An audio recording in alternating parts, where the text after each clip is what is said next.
स्वागत है आप सभी लोगों का मेरे चैनल साइंस टू टेक्नोलॉजी में। मैं अनुपम विपुल आप सभी लोगों का स्वागत करता हूं आज के शो रॉकेट मंडे में। If you want to watch this video in English please click the description and go to my English only channel.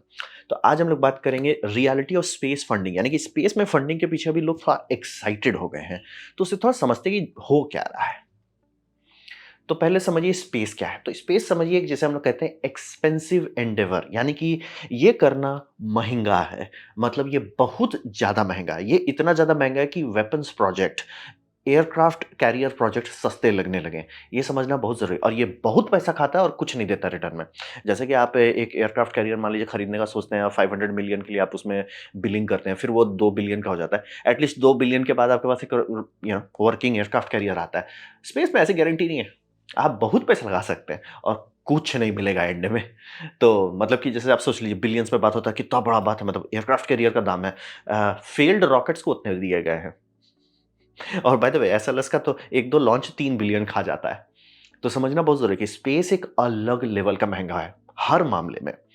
और यहाँ पे समझिए इसका जो कॉम्प्लेक्सिटी है कि मतलब कितने लोग लगेंगे इसको करने के लिए, और इसका कैपिटल रिक्वायरमेंट कि सर आपको इतना पैसा लेके आना है, वो सिर्फ़ नेशन स्टेट अफ़ोर्ड कर सकते हैं। ये एकदम मैं क्लियर कर देता हूँ, ये कोई प्राइवेट इंडिविजुअल नहीं कर सकता है, चाहे वो बेज़ोस ही क्यों ना हो। तो ये समझना बहुत ज़रूरी है। बाकी लोग इसको सपोर्ट कर सकते हैं, बेनिफिट निकाल सकते हैं, लेकिन मतलब कि सर हम स्टार्ट टू फिनिश करेंगे, ना जी ना, वो नहीं होगा। और इसका अंदाज़ा आप निकालने लगिए, मतलब समझें कि वज़न कितनी बात हो रही है। इस पृथ्वी पे अभी के टाइम में, अब डिपेंड करता है कैसा पॉलिटिक्स है, 193 नेशंस हैं। 193 देश है, मतलब 200 के आस-पास आप मान लीजिए। उसमें से धरती को छोड़ने का कैपेसिटी, यानी कि कोई सामान को ऑर्बिट में डालना, इंसान नहीं, सिर्फ़ सामान को ऑर्बिट में डालना, वो 11 कर पाए हैं। जैसे कि आपका सोवियत यूनियन हो जाए, यूनाइटेड स्टेट्स हो जाए, फ्रांस हो जाए, चाइना हो जाए, यूके हो जाए, इंडिया हो जाए, ईसा हो जाए, यूक्रेन हो जाए, इज़राइल हो जाए, रशिया हो जाए, ईरान हो जाए, नॉर्थ कोरिया हो जाए, साउथ कोरिया हो जाए, बस खत्म। मे बी 1-2 कंट्री और शायद शायद हो जाए, बट बाय द वे इसमें ऑस्ट्रेलिया भी नहीं है। तो ये समझना बहुत ज़रूरी है कि ये बहुत ही मुश्किल है, बहुत ही ज़्यादा मुश्किल है। आम पब्लिक को अंदाज़ा नहीं, मतलब कि हर चीज़ इसके सामने सस्ता लगे, ये अलग लेवल पे एक्सपेंसिव चलता है। और अगर आप आदमी भेजना चाहते हैं, चाहे आपका एस्ट्रोनॉट हो, कॉस्मोनॉट हो, टाइकोनॉट हो, ये सिर्फ़ 3 ही लोग कर पाएँ, इसीलिए इन सब का अलग-अलग नाम है। सिर्फ़ 3, चाइना, यूएसए और सोवियत यूनियन या रशिया। तो समझना बहुत ज़रूरी है। और ये जो एक्सक्लूसिव क्लब है कि इंसान को आप ऑर्बिट में रखें, ऑर्बिट, वो अभी तक रफली 637 ह्यूमन्स गए हैं। अब ये नंबर सुनने में लग सकता है एक्सक्लूसिव है। ये समझिए, इसको थोड़ा अंदाज़ा देते हैं कि अभी के टाइम में, यानी कि 2025 में धरती में फोर्ब्स मैगज़ीन के हिसाब से 2025 का जो उनका सेंसेक्स है, 3000 से ज़्यादा बिलियनियर हैं, जिनका वर्थ बिलियंस में है। मिलियन की तो बात भी नहीं करें, वो तो लाखों पड़े हुए हैं। समझना बहुत ज़रूरी है कि आपका संभावना ज़्यादा है कि आप बिलियनियर बन जाएँ, ना कि आप ऑर्बिट पे जा सकें। तो समझना बहुत ज़रूरी है, ये अलग लेवल का एक्सक्लूसिव है। मतलब कि हलवा बात नहीं हो रहा है यहाँ पे। बोल देना, ही हा करना, आप खुद समझ लीजिए कि बड़े-बड़े यूरोपियन देश नहीं कर पा रहे हैं। अच्छे-अच्छों का बैंड बज जाता है। ये बहुत ही मुश्किल है और पैसा तो ये एकदम आँख मूंद करके खाता है। मतलब कि जितने में आप हॉस्पिटल के ऊपर हॉस्पिटल बना लीजिए, उतना में 1 रॉकेट बनेगा। बहुत पैसा खाता है और इंफ्रास्ट्रक्चर जो कि दाम आप नहीं देखते हैं। आप देखते हैं कि अच्छा ये इसका दाम कितना पड़ा? वो जो इंफ्रास्ट्रक्चर बनाना पड़ा, उसका दाम बहुत पड़ता है। चाहे वो आपका इंस्टीट्यूशन हो, चाहे ग्राउंड कंट्रोल इक्विपमेंट हो, चाहे उसके लिए पूरा लेजिस्लेटिव ब्रांच बनाना पड़ेगा गवर्नमेंट का, वो बहुत पैसा खाता है। तो अब बात करते हैं कि इंसानियत इतना पैसा देना क्यों शुरू किया? बात है कि नहीं की है। इंसानियत पैसा ही सब पे नहीं खर्च करता है। ये तो लॉन्ग टर्म प्रोजेक्ट है ना, तो उस पे थोड़े खर्च करेंगे। तो हम लोग वॉर से शुरू किए हैं। मतलब कि अगर प्रैक्टिकली आप समझना चाहते हैं, मैथ, साइंस ये सब छोड़िए, प्रैक्टिकली क्या हुआ, जो हमारे पास लैडर है, यानी कि रॉकेट है, ये आया है वॉर का साइड इफेक्ट के तौर पे। यानी कि बूम-बाम-ब्रीम कर रहे थे लोग एक-दूसरे के साथ, एक-दूसरे पे प्रेम बरसा रहे थे।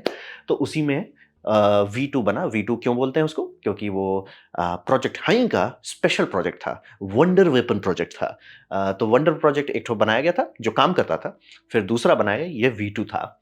और ये पहली बार हुआ कि इंसानियत की, अच्छा हम लोग एक्चुअली काफ़ी ऊपर जा सकते हैं। इससे पहले तक फायर-वायर किया जाता बट कुछ कर नहीं सकते थे उसमें। आप कैमरा भी नहीं, मतलब कि आर्टिलरी शेल बहुत ऊपर जाता है, लेकिन उसपे कैमरा डाल के तो आप नहीं शूट कर सकते ना। मतलब आजकल तो शायद कर भी लें, लेकिन उस टाइम में तो बात ही नहीं होता है।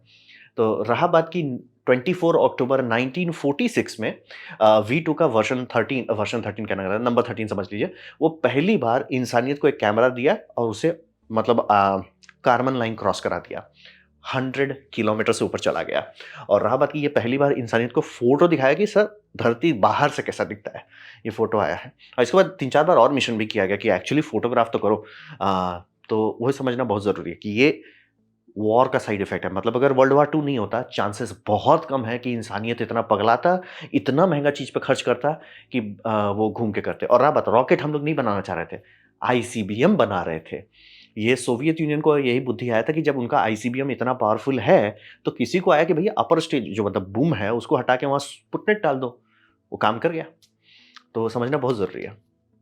और आप ये समझिए इसमें टेक्नोलॉजिकल डेवलपमेंट जो हुआ है, बहुत हुआ है। इसका ये फ़ायदा ज़रूर हुआ कि हम लोगों ने पागलपंती पे बूम-बाम-बड़ीम बहुत किया, लेकिन टेक्नोलॉजिकल जो साइड इफ़ेक्ट आया, वो अथाह ये समझिए धन बरसाया हम पे। मतलब कि बहुत प्रॉफ़िट हुआ और पूरी दुनिया की बात कर रहे हैं, सिर्फ़ ऐसा नहीं कि एक जगह पे। जैसे कि इंडिया में अभी कितने लोगों का नौकरी चल रहा है इस बात पे कि वो अपने मैप देख सकते हैं अपने फ़ोन में, जीपीएस के चलते। अब स्पेस रेस को हटा दीजिए, वो गायब हो जाता है। समझना बहुत ज़रूरी है। बहुत सारा चीज़ है जिसके बारे में आप और हम नहीं सोचते हैं, वो सारा पॉसिबल हो गया क्योंकि स्पेस में किया गया। तो खर्चा तो ज़रूर किए बूम-बाम-बड़ीम करने के लिए। मतलब दूर से लव टैप करना चाह रहे थे, लेकिन किसी को आया कि सर इतना दूर चले गए, थोड़ा ऑर्बिट ही मार लें। तो वही है और जितना भी टेक्नोलॉजिकल डेवलपमेंट हुआ है, ये सारा कोल्ड वॉर में हुआ है, समझना बहुत ज़रूरी है। मेरा तुमसे बड़ा है, नहीं मेरा तुमसे भी बड़ा है। ये दिखाने के चक्कर में सोवियत यूनियन और अमेरिका बूम-बाम-बड़ीम दिखाते रह गए, टेक्नोलॉजी का डेवलपमेंट हो गया और ये कोल्ड वॉर को दिखाने के लिए स्पेस रेस का डेवलपमेंट हुआ, उससे ये बना। तो समझना बहुत ज़रूरी है कि बहुत दबा के पैसा खर्च किया गया। आज आप और हम बात कर सकते हैं रॉकेट के बारे में कि मल्टी स्टेज रॉकेट कैसे बनाएँगे। ये पहले सोचा भी नहीं जाता मतलब कागज़ पे है, लेकिन कौन इतना पागल है कि उस पे खर्च करे कि उसको बना के देखो कि वो काम करता है कि नहीं। मतलब अगर आप अर्ली रॉकेट का म्यूज़ियम में जो रखे हुए हैं सब देखिएगा, उनमें उनको श्योर ही नहीं था कि रॉकेट को स्टेज कैसे करेंगे, इंजन कैसे स्टार्ट करेंगे, श्योर नहीं था ना, बहुत सारी चीज़ श्योर ही नहीं था। वो सारा डेवलपमेंट करने में बहुत टाइम लगा। वो सब कब हुआ? आईसीबीएम के लिए। कब हुआ? कोल्ड वॉर में। तो ये समझना बहुत ज़रूरी है। अब सबसे बड़ा समस्या जो है, ठीक है वो हो गया, वो आप बात कर रहे हो 1970s की। लेकिन दिक्कत ये है चूँकि ये ब्रह्मास्त्र क्लास वेपन है, यानी कि रिस्क है, ये पूरा सेक्टर क्लासिफाइड होता है। यानी कि इसमें नॉलेज शेयरिंग नहीं होती है। मतलब कंप्यूटर्स का देखिएगा अगर आप अर्ली आईटी इंडस्ट्री को देखिएगा जिसमें ह्यूलेट पैकर्ड है, एप्पल है, बहुत सारी कंपनियाँ सब एक-दूसरे के साथ डेटा शेयर कर रहे हैं, नॉलेज शेयर हो रहा है, एक्सचेंज हो रहा है, वर्कर्स इधर से उधर जा रहे हैं, सब चीज़ हो रहा है और पूरा मतलब ग्लोब इसमें साथ दे रहा है। जैसे कि ताइवान सेमीकंडक्टर बस ऐसे ह हट पकड़ के नहीं आया, बहुत पहले से थे, बहुत पहले से। जापानीज़ लोग भी सेमीकंडक्टर मतलब पूरी दुनिया एज़ वन काम कर रही थी। ऑब्वियसली सब अपना प्रॉफिट के लिए चेज़ कर रहे थे, लेकिन काफ़ी लोग काफ़ी शेयरिंग कर रहे थे और रिसर्च डेवलपमेंट के मामले में कोई डिस्कशन नहीं था। मतलब आप पेपर देखिएगा तो ऑलमोस्ट हर चीज़ का पेपर आपको ओपनली इसमें मिल जाएगा। हाँ, उसे कमर्शियलाइज़ कैसे करते हैं वो स्पेशल सॉस था, लेकिन डेवलपमेंट जो हो रहा है वो ओपन था। लेकिन चूँकि ये ब्रह्मास्त्र वेपन है, इस पे क्लासिफ़ाइड कर दिया गया है, मतलब कुछ शेयर नहीं कर सकता। मतलब कि अगर इलॉन मस्क चाहे तो भी नहीं बता सकता कि रैप्टर इंजन जो है उसको इग्नाइट कैसे कर रहे हैं। बहुत सिंपल-सिंपल चीज़ आप बता सकते हैं कि टी-टैप है, लेकिन भैया टी-टैप आप डाल कैसे रहे हो? वो रॉकेट इंजन है सर, कैसे टी-टैप डालोगे? एग्ज़ाम्पल देते हैं हम आईआईटी कानपुर में थे तो ब्लू ओरिजिन के एक स्टाफ आए थे, वो डिस्कशन हम उससे पूछे ओपनली कि भैया आप बताओ कि इंजन इग्नाइट कैसे करोगे? क्योंकि वो ग्रीन फ्लेम नहीं दिख रहा है। बोले वो हम नहीं बता सकते। ऐसा बात नहीं कि वो बताना नहीं चाहता है लेकिन वो इसलिए नहीं बता सकता कि आईटर का रूल एंड रेगुलेशन है। मतलब कि अगर आप स्पेस कंपनी में किसी को हायर करते हैं, बैकग्राउंड चेक के ऊपर बैकग्राउंड चेक होगा। बहुत सारा चीज़ किया जाएगा और रहा बात की अगर आप कुछ गलत लीक कर दिया, आपको तुरंत बताना पड़ेगा, तुरंत उसको क्वारंटाइन करने की कोशिश किया। मतलब कि और बाय द वे ये सारे देश करते हैं। इंडिया भी करता है, चाइना भी करता है, सब देश करता है। एट लीस्ट 12 देश तो करते ही हैं। 11 पहुँच गए हैं, देखना है 12वाँ नंबर पे कौन है। तो समझना बहुत ज़रूरी है। इसमें थोड़ा-सा वो आ जाता है फ्रिक्शन मतलब कि बहुत सारी कंपनियाँ बोलेंगी, "भैया तुम ये क्यों कर रहे हो? ये इससे बेटर ऑप्शन है।" लेकिन सर पता नहीं है, शेयरिंग नहीं है, ओपन ओपन नहीं है। देयर इज़ नो लिनक्स नहीं है कि ओपन शेयर हो रहा है, सब लोग मेहनत कर रहे हैं, डेवलप कर रहे हैं, वैसा कुछ नहीं है। तो ये थोड़ा लिमिट कर देता है कि ब्रेन बहुत है लोगों के पास, लेकिन वो खुल के नहीं कर और रहा बात, वो आपको सीरियसली लेना पड़ेगा। क्योंकि मान लीजिए कल को कोई स्टूडेंट बच्चा बना देता है मतलब एक रॉकेट ही बनाता है, लेकिन रॉकेट में इतना काइनेटिक एनर्जी होता है, वो बूम करने लायक अकेले काफ़ी है। उसको बूम डालने की ज़रूरत नहीं, वो काइनेटिक एनर्जी से ही बूम कर देगा। अब मान लीजिए उसका ऑर्बिटल सिस्टम फेल कर गया, वो दूसरी जगह गिर गया, तो कौन उसकी ज़िम्मेदारी लेगा? इसीलिए इसको बहुत सीरियसली रखा है और रहा बात सारे रॉकेट बनाने वाले आईसीबीएम साइड में बना सकते हैं। भैया छोड़ो टेंशन मत लो, साइड में हम बना देंगे क्योंकि समझिए आईसीबीएम पहले बनाया गया था। आईसीबीएम का बड़ा भाई होता है रॉकेट। तो ये वॉर का इफ़ेक्ट है इस पे, इसीलिए टेक्नोलॉजी शेयरिंग ये सब उतना ओपनली नहीं होता है और जो दबा के खर्चा लगा, जो फाउंडेशन बनाया गया, वो सारा कोल्ड वॉर के चलते है। बिना उसके कोई इतना पागलपंती नहीं करता। अब रहा बात कि यहाँ तक तो ठीक है, अब इसके बाद होता है ऑर्बिट। ऑर्बिट जो है पहली बार आया जहाँ पे हम लोग लॉन्ग टर्म स्टे कर सकें, यानी कि लोगों को रखना, ये पहली बार ऑर्बिट में पॉसिबल हो पाया। जिसमें हम लोग समझिए स्पेस स्टेशन बनाए और उसको घर कहने लगे कि भैया यहाँ पे लोग रहते हैं। जैसे कि आईएसएस का सबसे बड़ा बात ये है कि उसमें हर समय कोई ना कोई इंसान रहता है, वो कभी भी ऑफ नहीं होता है। आईएसएस में कोई ऑफ पीरियड नहीं है, हमेशा कोई ना कोई इंसान रहेगा। कभी खूब रहेंगे, कभी कम रहेंगे, लेकिन रहेंगे हमेशा। चाहे 4 हो, चाहे 8 हो, चाहे 2 हो, चाहे 14 हो, हमेशा रहेंगे कोई ना कोई। वो कंटिन्यूअसली इनहैबिटेड है फॉर डेकेड्स, मतलब कि ये बहुत बड़ी बात है और ये बहुत चीज़ सिखाया है इंसानियत को। और ये सबसे सक्सेसफुल डोमेन था, क्यों? क्योंकि अभी तक इससे पहले जितना भी था, हम तुमको बूम करेंगे, हम तुमको बड़ाम करेंगे। वहाँ से हट के ये पहली बार हुआ जहाँ प्रॉफिट होने लगा बिज़नेस का, यानी कि टीवी चैनल वाले ने बोला, "सर आप तो सामान को अब जियो स्टेशनरी में फेंक सकते हो।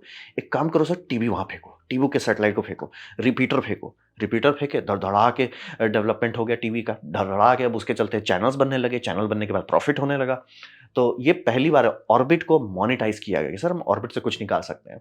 और ये आर्ट ऑफ वॉर से आगे आ गया, मतलब इससे पहले स्पाई सैटेलाइट है, इससे पहले मिलिट्री इनक्रिप्शन कम्युनिकेशन है, ये सब था। लेकिन उसे प्रॉफिट नहीं हो रहा था। वो सरकार मतलब समझिए इंश्योरेंस पॉलिसी पे खर्च कर रही है।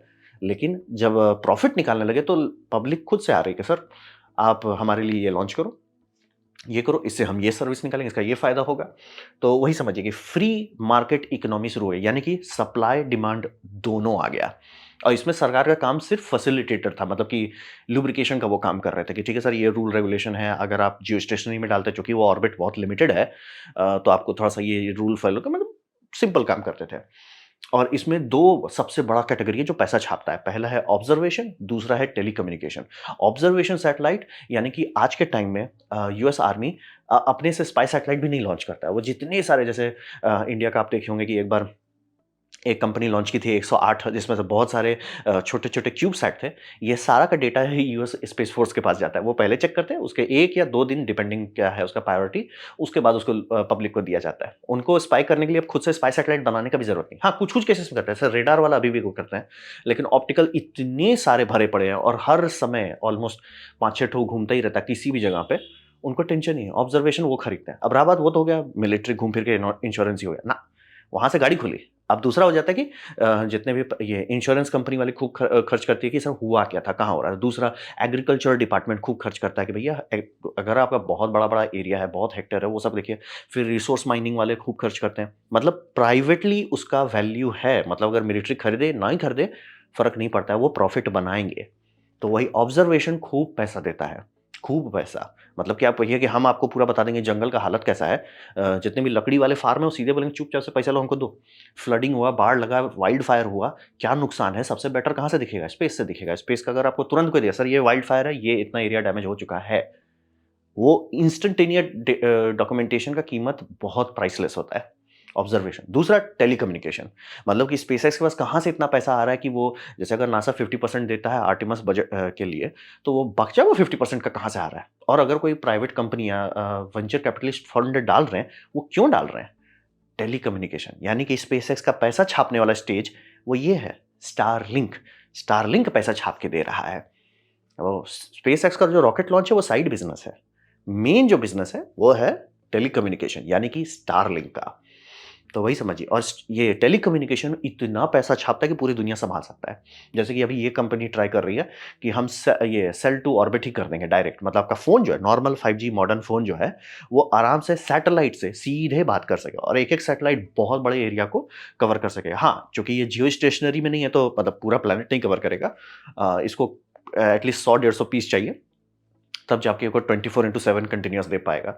लेकिन अगर ये सक्सेसफुल हो जाते हैं, ये इतना पैसा निकालेंगे कि टेंशन ही नहीं है सर, टेंशन नहीं है सर। आप बनाओ, लोग खरीदने को बैठे हुए हैं। मतलब कि सीधे-सीधे आप फ़ोन निकालिए सर, टाटा एकदम फ़ोन। सर नेटवर्किंग का कोई टेंशन नहीं। हमारे भैया बड़े परेशान रहते हैं, सब जगह जाते हैं, जब तक उनके घर में इंटरनेट है बल्ले-बल्ले। ना ऑफ़िस में मिलता है, ना गेस्ट हाउस में मिलता है, ना गाड़ी में मिलता है, ना हॉस्पिटल में मिलता है, कहीं इंटरनेट ढंग का नहीं मिलता है। ये सब रहेगा तो वो समस्या सॉल्व हो जाएगा। एटलीस्ट गाड़ी वालों का सॉल्व हो जाएगा। भैया हम रिमोट एरिया में जा रहे हैं, ये आपका बोले हम सँभाल लेंगे, थारा भाई सँभाल लेगा। तो ऑर्बिट पहली बार हुआ कि जहाँ पे प्राइवेट लोग पैसा बना सके, और यहाँ पे एक्चुअली बहुत पैसा है। अब बात करते हैं प्राइवेट इकोसिस्टम कैसे बना। तो वहाँ पे इकोसिस्टम को आप समझिए कि इसका जो सुपर डुपर हाई कॉस्ट है, मतलब यहाँ पे कॉस्ट के बारे में जो बात हो रहा है, बोला ना कि ये इलोन मस्क का एक जोक है जो कि बहुत प्रैक्टिकल बात है कि it's like how to become millionaire in rocket industry, start with a billion. मतलब आप पैसा में आग लगाएंगे, सीधे नोट लीजिएगा, आग लगा दीजिएगा। तो वैसे ही करते हैं। तो बहुत कम लोग इसको एक्चुअली पुल ऑफ कर सकते हैं, मतलब क्लेम सब लोग करते हैं, ठीक है। बहुत लोग कंपनी खोलते हैं, हर मतलब कुछ दिन पे एक नई कंपनी आ जाती है, लेकिन कितने लोग एक्चुअली सक्सेस होकर दूसरे तरफ जा पाएंगे कि नहीं सर हमारा सॉर्टेड है, वो नंबर बहुत छोटा है। और इसमें सबसे बड़ा दिक्कत है कि अगर गवर्नमेंट फंडिंग नहीं कर रहा है या परचेस एग्रीमेंट नहीं कर रहा है, तो बैंड बज जाएगा, प्रिंसिपल बहुत हैवी हो जाता है। जैसे कि स्पेसएक्स है, तो स्पेसएक्स कैसे चल पाया? स्पेसएक्स इस बात पे चल पाया कि वो बनाएंगे रॉकेट और नासा खरीदेगा। डिस्कशन नहीं है, नासा खरीदेगा, नासा के खरीदने के लिए ही बना रहे थे। तो वो किए। अब ऐसे आप जेफ बेजोस का देखिएगा, ब्लू ओरिजिन को क्यों कर रहे हैं? क्योंकि वो मिलिट्री सैटेलाइट कॉन्ट्रैक्ट पे काम कर रहे हैं कि भैया हम यूएलए जैसे बड़े-बड़े सैटेलाइट का कॉन्ट्रैक्ट उठाता है, वैसे उस कॉन्ट्रैक्ट को हम रखेंगे, परचेस एग्रीमेंट समझ लीजिए। फिर न्यूट्रॉन का भी वही समझिए कि ऐसे 2-3 से कॉन्ट्रैक्ट हैं जो गवर्नमेंट ट्राई कर रहा है कि छोटे-छोटे प्लेयर्स और आ जाएँ मार्केट में। तो गवर्नमेंट को फंडिंग देनी ही पड़ती है, भले वो 50% ही दे या 25% ही दे, लेकिन देना ज़रूरी होता है। नहीं तो इतना रिस्क जो है लग इस फ़ील्ड का, वो कोई नहीं ले पाएगा, और प्रिंसिपल कोई इतना अमीर कोई नहीं है। अंबानी, अदानी कोई नहीं इतना कि भैया लो, मतलब बहुत रिस्क होगा। और बाय द वे ये थोड़ा समझना बहुत ज़रूरी है, जब भी आप सुनते हैं किसी लोग का, जैसे इनका वर्थ है $100 बिलियन या $200 बिलियन, उतना है नहीं किसी के पास कि भैया मेरे बैंक अकाउंट में उतना है। वो उसकी वैल्यू शेयर वाले, आधा से ज़्यादा तो उनका रनिंग एसेट्स होते हैं। एक्चुअल कैश भी बहुत छोटा रखा जाता है कि कोई इतना बेवकूफ़ नहीं होगा कि हाँ भाई हम कैश मतलब बस रखे हुए हैं, कैश कलेक्ट कर रहे हैं। इट्स लाइक क्या करोगे? इन्वेस्ट करोगे, क्यों? क्योंकि इन्वेस्ट करने से वो मल्टीप्लाई होता है। तो ये समझना बहुत ज़रूरी है कि बिना गवर्नमेंट हेल्प के कोई नहीं होगा, ठीक है? अगर इंडिया में कोई प्राइवेट कंपनी खोलना चाहता है, तो खोल सकता है, आराम से खोल सकता है।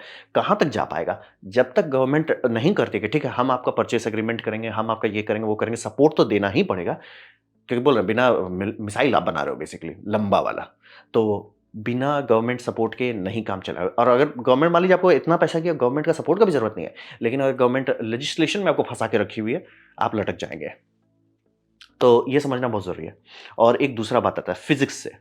स्मॉल सिस्टम नहीं चलता है, मतलब कि आप छोटा रॉकेट बना लीजिए, उसका कोई फ़ायदा नहीं है। तो भैया सब छोटे से क्यों शुरू करते हैं? छोटा होता है जिसे हम लोग कहते हैं कॉम्पिटेंसी डेमोंस्ट्रेटर। क्या मैं रॉकेट बना के ऑर्बिट में डाल सकता हूँ?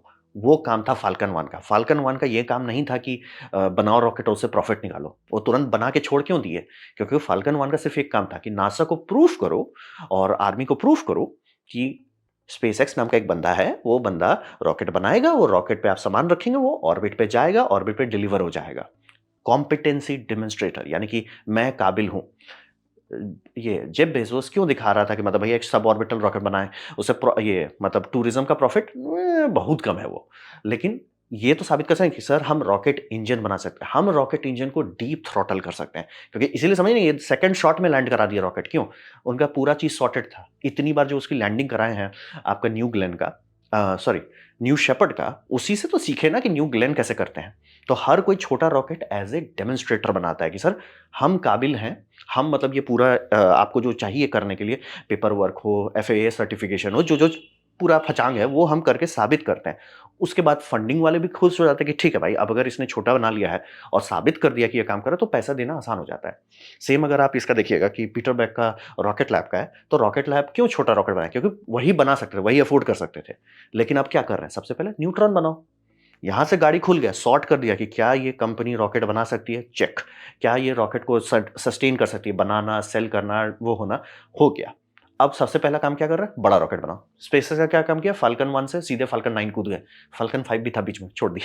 इसका भी वही देखिए कि वो न्यू प्लेन बना लिया है, सॉरी, न्यू शेपर्ड बना लिया है। वो थोड़ा-सा साइड में ₹4-5 अब अर्निंग दे रहा है। अब वो अर्निंग अर्निंग नहीं है, वो बस ये होगा कि ठीक है, रनिंग कॉस्ट थोड़ा-सा लॉस कम कर दे, उससे ज़्यादा नहीं है। लेकिन न्यू ग्लेन जब वो सक्सेसफुल हो जाएगा, फुल्ली सॉर्टेड हो जाएगा, तो वो पैसा छापेगा। तो ये समझना बहुत ज़रूरी है। और रहा बात कि प्राइवेट लोग क्यों नहीं कर रहे हैं इंडिया में, सबसे बड़ा उसमें बात ये समझिए, गुड पाथ टू प्रॉफिटेबिलिटी चाहिए, यही मिसिंग हो जाता है। कि सर आप जैसे सब लोग मुँह खोल देते हैं ना कि हम ना सैटेलाइट लॉन्च करेंगे। अरे ठीक है सर, कौन पैसा देगा आपको उसके लिए? क्योंकि जैसे अब इंडिया में बहुत सारी कंपनियाँ आते से ज़्यादा सब मुँह खोलते हैं, हम स्मॉल सैटेलाइट लॉन्च व्हीकल बनाएंगे। बल्ले-बल्ले सर, पैसा कौन देगा आपको उसके लिए? मतलब कि इलॉन मस्क इसका फंडिंग इस बात पे किया था कि नासा हमसे खरीदेगा, नासा खरीदा। इन्होंने इस बात पे किया कि हम ये मिलिट्री सैटेलाइट्स लॉन्च करेंगे, और इनका खुद का पॉकेट इतना था कि सर वो काफ़ी है। और इनका भी वही था कि हमको नासा का दूसरा कॉन्ट्रैक्ट था, जो छोटे-छोटे, और एयरफोर्स भी अभी स्पेस फोर्स ट्राई कर रहा है कि हमें ऐसा कॉन्ट्रैक्ट चाहिए कि 24 घंटे के अंदर हम सैटेलाइट लॉन्च कर सकें। मतलब हम फ़ोन उठाएँ, हमको सैटेलाइट लॉन्च करना है, 24 घंटे के अंदर ऑर्बिट में डालो। 2-3 ठो और छोटे-छोटे रॉकेट कंपनी है, वो इसी के चलते हैं कि स्पेस फोर्स बोल रहा है कि अगर कल को चाइना कुछ नया हैकिंग सिस्टम बनाता है, कुछ बनाता है, हमारे पास बहुत सारे सैटेलाइट बस रेडी हैं, जिसपे लोग काम करते रहते हैं। अगर कुछ होता है तो विदिन 24 आवर हमको अपना सामान ऑर्बिट में चाहिए, क्योंकि ऑर्बिट में तो 30 मिनट में वो पहुँच ही जाएगा जहाँ जाना है, वहाँ पे हम वापस कवरेज देना शुरू कर पाएँ। अगर वो हैक कर दे, डैमेज कर दे, कुछ कर दे, 24 आवर के अंदर उनको लॉन्च करना है। यानी कि सर फ़ोन, लॉन्च 24 आवर्स। तो उसके लिए वो स्पेसएक्स नहीं कर पाएगा, क्योंकि स्पेसएक्स बहुत बड़ी कंपनी है। छोटी-छोटी कंपनी, छोटे-छोटे रॉकेट के साथ कर सकते हैं। वो कॉन्ट्रैक्ट है। अगर ऐसा कॉन्ट्रैक्ट इंडिया में नहीं बनता है कि सर हम क्या करेंगे? मतलब कि क्या खरीदेंगे आपसे, तो कैसे होगा? अगर बोलोगे अच्छा स्मॉल सैटेलाइट, वो आप प्राइस में इससे नहीं कम्पीट कर सकते, इससे नहीं कम्पीट कर सकते एक्सपीरियंस में। तो बोल रहे हैं खरीदने वाला कोई होना चाहिए, और ये इस मामले में यूएस गवर्नमेंट बहुत सही से चल रहा है कि वो बीज डाल दे रहे हैं कि भैया स्टार्टिंग खर्चा हमें देना ही पड़ेगा, लेकिन वो लॉन्ग टर्म है। एक बार डाल दो, कंपनी बड़े-बड़े हो जाएँगे, उससे कितने जॉब बनते हैं उसका कोई डिस्कशन नहीं है। एक-एक कंपनी कई-कई हज़ार लोगों को हायर करती है, और ये भी हाई पेइंग जॉब है। आप वो लो लेवल जॉब नहीं चाहोगे, हाई पेइंग जॉब है, वो बल्ले-बल्ले है। तो वही कर रहे हैं। तो इसीलिए समझना बहुत ज़रूरी है कि वेंचर कैपिटलिस्ट जितने लोग हैं, पैसा है इंडिया में, मैं एकदम क्लियर करता हूँ। क्या इंडिया में इतना पैसा कि सब कंपनी बना सके? साइड में निकल जाएगा। टेंशन मत लीजिए, उतना तो हम साइड में निकाल देंगे। लेकिन उनको पाथ थ्रू प्रॉफिटेबिलिटी में दिक्कत है कि भैया अगर हमको बार-बार इसरो से बात करना पड़ रहा है कि भैया हमको ये ऑर्बिट के लिए क्लीयरेंस चाहिए। इसरो बोलेगा देखो भैया देखते हैं 6-7 साल में हम तुमको क्लीयरेंस देंगे। ऑब्वियसली सारे वेंचर कैपिटलिस्ट बोलेंगे भैया छोड़ दो। और ये हो चुका है बाय द वे कि रॉकेट कंपनीज़ को यही दिक्कत है कि भाई बहुत टाइम लगता है, बहुत टाइम लगता है। इसरो खुद भी लड़ाई कर रहा है स्मॉल सैटेलाइट लॉन्च व्हीकल बना के। समझ रहे हैं? मतलब इसरो खुद का रॉकेट बना रहा है, और प्राइवेट कंपनी भी वही रॉकेट बना रही है, small satellite launch vehicle basically. तो ये समझना बहुत ज़रूरी है। प्राइवेट सुनने में लगता है कि प्राइवेट है, लेकिन वो कभी प्राइवेट नहीं, मतलब रॉकेट अभी के टाइम में। हाँ, मैं आराम से दे सकता हूँ टेक्नोलॉजी बहुत मैच्योर हो जाए, बहुत डेवलपमेंट हो जाए, 25-26 कंपनी हो जाए, तब मैं हम आराम से देख सकते हैं आने वाले टाइम में कि भैया गवर्नमेंट का कॉन्ट्रैक्ट का कोई ज़रूरत नहीं है, इतना सस्ता हो जाए। लेकिन वो अभी नहीं है, अभी तो नहीं है। तो ये समझना बहुत ज़रूरी है, प्राइवेट सुनने का है, लेकिन उसमें बहुत सारे फचांग हैं, और छोटा रॉकेट कभी भी प्रॉफिटेबिलिटी के लिए नहीं होता है, वो सिर्फ कॉम्पिटेंसी डेमोन्स्ट्रेशन। हम बना सकते हैं, हम लॉन्च कर सकते हैं, हम दिखा सकते हैं। अब बात करते हैं ऑफ वर्ल्ड के सपने। ऑर्बिट हो जाएगा, ठीक है? ऑर्बिट पे लोग लगे हुए हैं, ऑर्बिट हो जाएगा, और अगर सब चीज़ सही चला बाय 2035 हमारे पास एटलीस्ट 2 या 3 प्राइवेट स्पेस स्टेशन भी हो जाएँगे। सॉर्टेड हो जाना चाहिए वो, और वो भी ऑर्बिट में और इनकम बनाने लगेगा। वो सॉर्टेड है। रहा बात ऑफ वर्ल्ड का क्या है, चांद पे जाने का क्या है, मार्स पे जाने का क्या है, ये सब का क्या है। तो यहाँ हम एकदम क्लियर कर देते हैं, अभी हम लोग early stage of reusable rocket है। पहली बात, प्रैक्टिकली एक रॉकेट है जो कर रहा है रीयूजेबल, दूसरी रॉकेट आने वाली है न्यू ग्लेन जो की है। मतलब देखिए अगर वो फरवरी में लॉन्च कर देते हैं और चांद पहुंच जाते हैं, देखिए अगर कर देते तब तो डिस्कशन ही खत्म हो जाता है। बट अभी दिल्ली बहुत दूर है कि जहाँ रॉकेट पूरी तरह से रीयूजेबल हो। फेयरिंग्स रीयूज हो रहा है, बूस्टर रीयूज हो रहा है, फर्स्ट स्टेज और सेकंड स्टेज दोनों रीयूज हो रहा है, वहाँ अभी हम लोग नहीं पहुँचे हैं। न्यूट्रॉन भी सिर्फ फेयरिंग रीयूज करेगा, बूस्टर रीयूज करेगा, सेकंड स्टेज अभी भी फेंकेगा। तो पहले से तो बहुत बेटर है, लेकिन अभी दिल्ली दूर है। और उसके बाद एक दूसरा फचांग आता है, लीगल पेपर वर्क है ही नहीं किसी कंट्री के पास रेडी, चाहे वो यूएसए देखिए, इंडिया देखिए, चाइना देखिए। लीगल पेपर वर्क का उतना रेडीनेस नहीं है कि वो एजेंसीज नहीं बनाई गई थी कि प्लेन की तरह लॉन्च करते रहो। जैसे कि एयर ट्रैफिक कंट्रोलर बनाया जाता है कि कई 100 प्लेन को हैंडल कर सकें। स्पेस कंट्रोलिंग सिस्टम बनाया नहीं गया है उतना हैंडल करने के लिए, क्योंकि वो 70s का डिज़ाइन है। 1-2 ठो सैटेलाइट कभी लॉन्च करेंगे, वहाँ से अब हो गया भैया हर सैटेलाइट एक दिन में लॉन्च हो रहा है। उह! वो पचांग बन जाता है। तो वही विदाउट नेशन फंडिंग, कोई देश खर्च कर रहा है, चाहे चाइना खर्च कर रहा है, इंडिया खर्च कर रहा है, अमेरिका खर्च कर रहा है, चांद और मार्स नहीं होने वाला है, नहीं होना है, फ्लैट आउट। और अभी के टाइम में 2 बड़े फंडर जो हैं वो है नासा और सीएनएसए, यानी कि चाइनीज स्पेस एजेंसी।